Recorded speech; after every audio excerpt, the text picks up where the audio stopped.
Hakim Pengadilan Negeri Jakarta Pusat memutus bebas aktivis Del Pedro Marhaen dan 3 terdakwa lain di kasus penghasutan saat demonstrasi Agustus 2025 lalu. Hakim menyebut Del Pedro Marhaen, Harik Anhar, Syahdan Hussein, dan Muzaffar Salim tak bersalah melakukan tindak pidana penghasutan.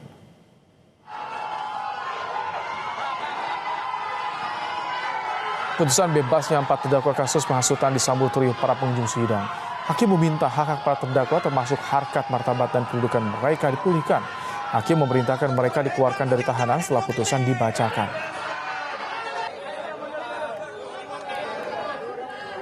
Del Pedro Marhaen Rizmansyah, terdakwa 2 Muzaffar Salim, terdakwa 3 Syahdan Hussein, dan terdakwa 4 Harik Anhar tersebut di atas tidak terbukti secara sah dan meyakinkan bersalah melakukan tindak pidana sebagaimana didakwakan dalam dakwaan alternatif kedua, alternatif ketiga, dan alternatif keempat penuntut umum. Membebaskan para terdakwa oleh karena itu dari seluruh dakwaan penuntut umum. Memerintahkan terdakwa 1, terdakwa 2, dan terdakwa 3 dibebaskan dari tahanan seketika setelah putusan ini diucapkan.